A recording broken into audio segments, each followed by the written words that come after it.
Welcome back to a much shorter video today. We are going to learn how to work with different modalities, not only with text, but also with PDF files, images, audio. And you can do all of this with the completion endpoint that we learned in the previous notebook. I just run the first cell that you already know. This is just to create our Mistral client that we will use to communicate with this completion endpoint. The only thing you need to understand is that when you provide the content here, so you were used to do it as a simple string, but what you can do instead is to provide a dictionary that specifies the type of content that you provide and then the content itself. So if you wanted just to send this simple prompt, how to reverse a Python list, this will be like sending this dictionary that says both that the type is some text and then you provide the text itself. And notice that you are obliged to provide a list actually of content chunks. So even if there is only one type of content, in that case, you need to provide it as a list. If you are more comfortable with this, you can also choose some classes instead of the dictionaries, and it works exactly as we did with the messages in the previous notebook. You will find in the same module from Mistral AI.client.modal, and you will find the text chunk and all the content chunks that you can find here in this table. And as the type is already in the class name, you don't need to provide it again, you just need to provide the content itself. So what are the different type of content chunks that you find in the source code? So obviously there is the text chunk, the easiest to work with, and you just need to provide the text.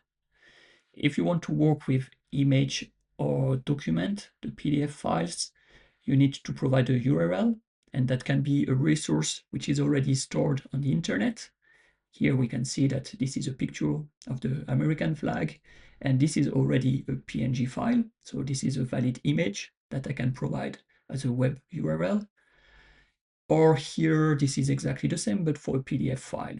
So we could find, I think this is a machine learning paper. So it is already stored as PDF on the internet, so we can provide it as a document URL. And this document or image URL, you can also use it to provide the content of a local file. The only trick is that you need to convert it to base 64 beforehand. And we are going to go through an example.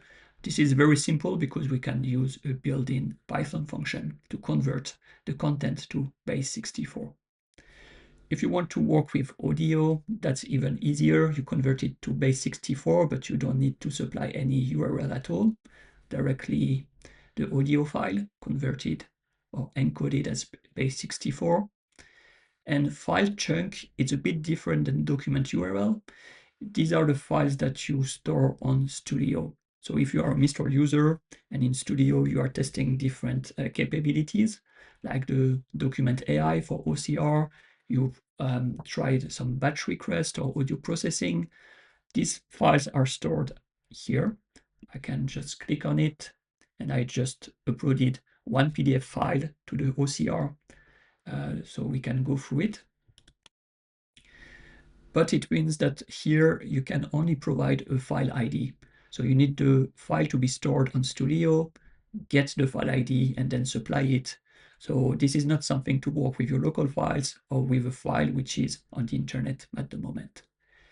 And then reference chunk and thing chunk, I just provided them for the completeness because they were in the source code. However, these are not really some type of content chunks that you will supply on your own. These are more things that you will get from the model. And we can go through these two in a separate video. The first thing to do is we will create this small function. So we take the location of a file on our computer and we just return it encoded in base 64.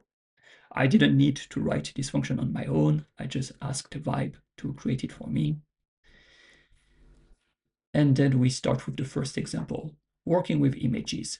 So we have two examples. The first one, this is with the URL, and the second one, this is with a local file on your computer. But the code is very similar. The only difference is the encoding at the beginning. So here there is an image, and we said this is the flag of the United States of America in a PNG format. And here we can start formatting our message. So this is a user message. This is something that I provide myself to the LLM. And as we said, for the content, we don't provide a single string, but we will provide a list of different content chunks. And the order is not really important, but what I want is both to provide the question that I have about the image and then the image itself.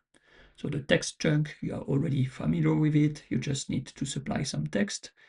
And in that case, this is a simple question. I'm just asking what is the image about. And then the second type of content chunk is this image URL chunk. And you see that you need to provide the image URL. That is simply what we have here. So very simple, you don't need to encode or convert anything. You just supply the URL and you are good to go. Then we can request the completion as we did in the previous notebook. And in that case, we just need to select the model. So Mistral small, Mistral large or medium, they are all multimodal models, which means that they can work with different modalities, the text, the images, the audio. So I'm going to use, once again, Mistral small for all the examples because it can deal with all these type of modalities. And the message is, this is just this single message that we created that has different type of content. And then we display the response from the LLM. So I run this, and very quickly it realized this is the flag of the United States of America, and just it gives me a bit of facts about that flag. If this is an image that is on your computer, I can see here that was a screenshot that I included in the previous notebook, just to describe the different type of subscription that you can have for Mistral. So I just need to provide the path to the image, and then I can provide it again through this image URL chunk. And the image URL, in that case, there will be this fixed text followed by the encoded version of that image. So you can see that here the path was actually supplied to the function we created at the very beginning. So here it returns actually in this variable my encoded image. And then I can supply it as the URL. You can see here it says that the type of data, this is an image, and more specifically, this is a PDF, followed by the base64 content, which is in this variable. And once again, chat completion, we use Mistral small and we provide that message before displaying the response. And here it understood that these are the different subscriptions that you can choose from. There is Vibe, there is the API plan, and it gives a bit more explanation about these two options. So that was good enough. You can see it's very easy actually to work with images, and it can extract some text even from the images. However, if you are dealing with very complex, for example, PDF files or that are recognized as images, it will be recommended that you use the OCR endpoint instead. And it will also give you access to some more complex functionalities to work with these documents. But at least if you just want to have a small chat application and people can upload images, this is more than sufficient, and this is very easy to set up. The second modality, documents. So we are dealing here with PDF files, and this is exactly the same as for the images. The only difference is that we are dealing with a different type of content chunk. So this is not image URL chunk. This is the document URL chunk. But once again, I just need the URL where my PDF file is stored, and then I can just provide the URL here to this content chunk. We use Mistral small, we provide the message, we display it. And here, if I remember correctly, this is a machine learning paper. Let's see. And indeed, that was very quick actually to summarize my entire document. And this is a paper about the transformer architecture. And if we continue this time with a local file that I saved here, I think that was a PDF about function codings for agent, how to improve their ability to do reliably the function coding. So this is like for images. If this is a local file, first you need to encode it to base64, and you can save it in a variable, and then you will provide it in your document URL chunk.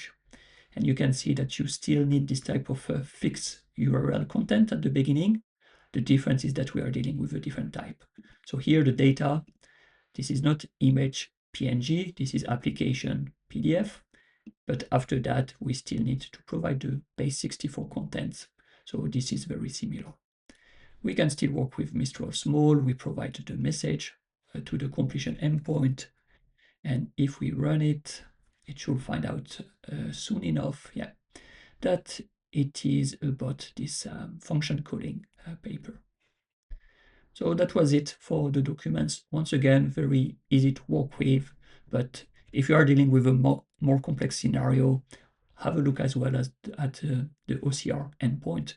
This can be a bit better for some professional uses. But here, this could be good enough, for example, if you want to chat to a PDF and just ask a few questions about the document or to summarize it. Finally, we said that there is this file chunk which works differently. These are for the files that you store on Studio. And we said that here we've got a single file. And what you need is to supply this file ID to the content chunk.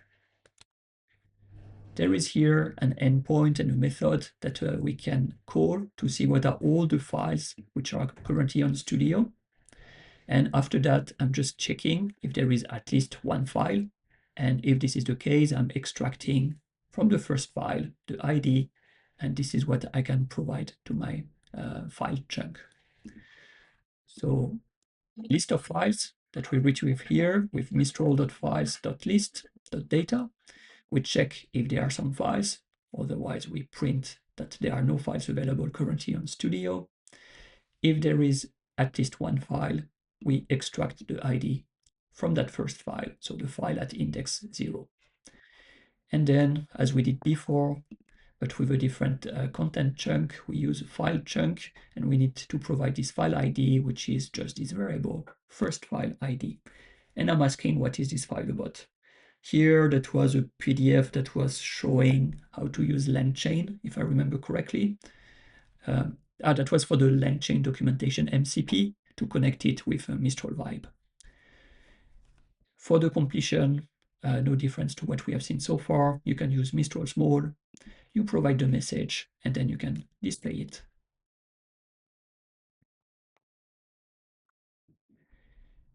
And indeed, that was about this LangChain documentation MCP server. So it provides the same type of content as for a document URL or a local document that you encode it to base64. The only difference is where the file is located. So if it is on the internet or local, you will use the document URL. If it is on Studio, you will use the file chunk. And finally, working with audio is even easier because you don't need any URL at all.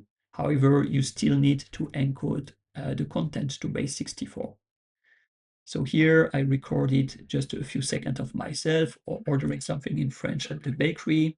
So you can see that the file is in the audio folder, and the name of the file itself is boulangerie, which is the bakery in French.